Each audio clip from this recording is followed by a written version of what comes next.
여러분 안녕하십니까? 오늘도 참으로 좋은 날입니다. 하나님의 성령이 충만하시기 바랍니다. 저는 오늘 여러분과 함께 진정한 회개가 필요한 때를 맞이하는 제목으로 은혜를 나누고자 합니다. 본문 말씀은 시편 106편 8절입니다. 야훼께서 자기 이름을 위하여 저희를 구원하셨으니 그 큰 권능을 알게 하려 하심이로다. 얼마 전 남북한 고위급 회담에서 북한의 한 고위 관리가 남한을 불바다로 만든다는 어처구니 없는 발언을 하여 큰 파문을 일으킨 적이 있습니다. 6.25라는 피비린내 나는 동족상전의 상처가 아직도 완전히 가시지 않은 상태인데 참으로 분별 없는 망언을 한 것입니다. 이러한 북한의 호전성은 종국을 치달아 이제는 핵무기 개발에 광분하고 있습니다. 우리는 지금 북한이 한반도뿐만 아니라 세계 평화와 안전을 위협하고 있는 그 원인을 살펴보고 그들의 악한 꾀를 도말하기 위해 하나님의 방법으로 대처해야 하겠습니다. 먼저 우리는 민족의 과거 역사를 괴롭힌 사탄의 정체를 대적해야 합니다. 100여 년 전 하나님께서는 이 땅에 은혜를 주시사 국군이 기울어져가는 조선 말기에 이 민족에게 예수 그리스도의 복음을 전하여 주셨습니다. 이때부터 복음의 뿌리를 내리기까지는 말할 수 없는 핍박과 시련이 있었습니다. 또한 일제의 포악한 정치에서 수많은 주의 종들과 성도들은 신앙을 고수하기 위하여 순교의 피를 흘려야 했습니다. 1945년 8월 15일 우리나라는 일제의 압제에서 해방되었지만 분단의 아픔과 함께 동방의 예루살렘이라 불리었던 평양을 위시한 이북 지역이 의없이 공산화되고 말았습니다. 이것을 기회로 마귀는 이 민족 전체를 공산화시켜 이 땅에서 하나님 신앙을 몰아내려 했습니다. 그리하여 북한이 도발한 저 끔찍한 6.25 전쟁은 조상 대대로 내려온 삼천리 금수강선을 완전히 초토화시켰으며 수많은 사상자를 내었습니다. 더구나 이 전쟁으로 말미암아 우리 민족은 1000만이 넘는 이산 가족이 생겼으며 그들의 가슴에 한 맺힌 슬픔은 아직도 풀리지 않고 있습니다.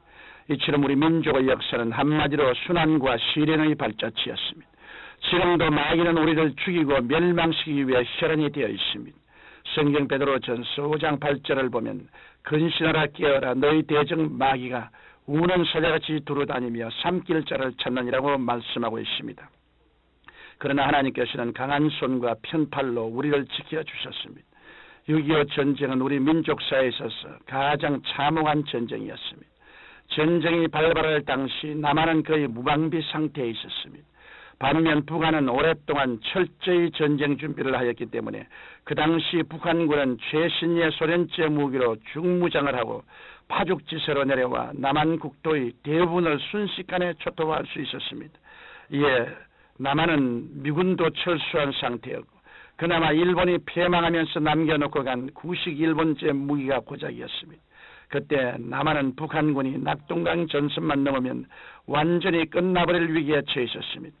그러나 이 시기에 모두가 이해할 수 없는 몇 가지 기이한 일이 일어났습니다.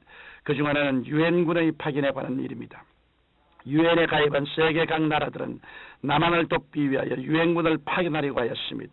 이 문제를 처리하는 유엔 안전보장이사회에서 안건이 통과되려면 회원국들의 의사가 만장일치되어야 했습니다. 하지만 북한의 배후에 소련이 있어 안전보장이사회 회원국이라서 유엔군 파견은 불가능할 수밖에 없었습니다.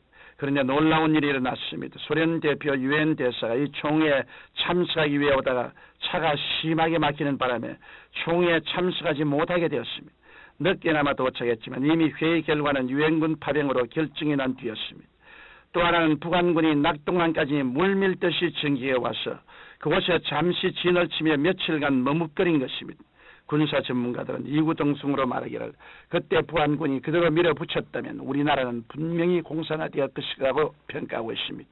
하지만 그들이 머뭇거리는 틈을 타서 유엔군이 한국에 투입될 수 있었고 전세는 역전된 것입니다. 이처럼 하나님께서 도우시고자 하면 우리가 이해할 수 없는 방법으로 우리를 지켜주시는 것입니다. 그러므로 우리는 이러한 하나님의 은혜를 망각지 말고 하나님을 우리의 힘으로 삼고 일어서야 합니다.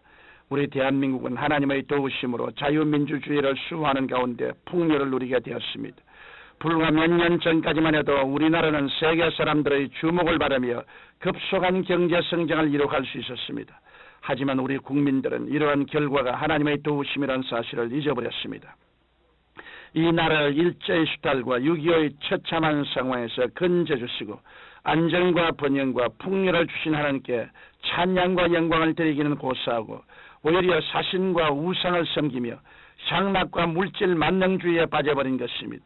우리 사회는 여전히 집단이기주의와 투기심리 그리고 사회비리에 익숙하여 부조리의 악순환에서 헤어나지 못하고 있습니다. 이로 인하여 경제는 침체일로에 빠져 뒷걸음질 치고 있는 형편입니다. 마치 속은 비어있고 겉만 번지르르한 건물과도 같은 상태가 된 것입니다. 여기에 농산물 개발과 환경보존 문제로 심각한 위기에 처해 있습니다. 어디를 보아도 희망적인 꿈과 열망은 찾아볼 수 없고 모두가 불신감에 젖어 있습니다. 이러한 시국에서 한국의 살 길은 하나님을 찾는 길밖에 없습니다. 하나님께서 도와주시지 않으면 어떤 방법으로도 이 나라의 현실을 바로잡을 수 없습니다. 이러므로 한국 교회는 참으로 하나님 보시기에 합당한 영적 계획을 일으켜야 합니다. 1,200만 그리스도인들이 하나 되어 새로워져야 합니다. 말과 생각과 행동이 달라져야 이 민족을 변화시킬 수 있습니다. 성경 스가랴 4장 6절에 보면 이는 힘으로 되지 아니하며 능으로도 되지 아니하고 오직 나의 신으로 되느니라고 말씀하고 있습니다. 그러므로 교회는 오직 그리스도의 복음과 성령의 역사만이 이 나라 이 민족의 참된 영적 계획을 일으킬 뿐 아니라 위대하신 하나님의 축복을 받을 수 있는 근원적인 힘이 됨을 외쳐야 합니다. 선민 이스라엘이 하나님을 배반하고 우상을 섬기고 타락하여 형식적인 예배를 드렸을 때 하나님께서는 엄하게 심판하시고 온 세상에 흩어버렸습니다. 이 민족이 진정 하나님께로 돌아서지 않으면 더 이상 소망이 없습니다. 이 땅의 그리스도인들이 진정 빛과 소금으로 살아가지 않으면 어찌 하나님의 징계가 없애라고 달아날 수 있겠습니까? 그러므로 우리는 다시는 저 6.25와 같은 무시무시한 민족의 비극이 없도록 하나님 앞에 엎드려 깊이 회개하고 도우심을 간구해야 하겠습니다. 사랑하는 성도 여러분, 우리나라에서도 민족적인 회개 운동이 일어난다면 북한의 어떠한 위협도 물리칠 수 있을 뿐 아니라 평화로운 복음 통일도 이룩할 수 있습니다. 그러나 하나님께 통해 잡아가는 회개 없이는 아무것도 기대할 수 없습니다. 그러므로 우리는 진심으로 회개하고 예수 이름으로 하나 되어 새 역사를 창조해 가야 할 것입니다. 하나님 우리 아버지여, 주 예수 이름으로 기도하오니 이 기회에 우리가 민족적인 회개와 하나님께로 돌아오는 운동이 일어나게 도와주시옵시고 모두 다 죄악과 불신앙을 버리고 우리 주 예수 그리스도의 품 안에 안기는 큰 기적이 일어나게 도와주시옵소서. 그리고 하나님의 능력과 역사로 이 민족을 다시는 동족산단의 전쟁에서 비참하게 고통당하지 않도록 보호하여 주옵소서. 예수님 이름으로 기도드립니다. 아멘.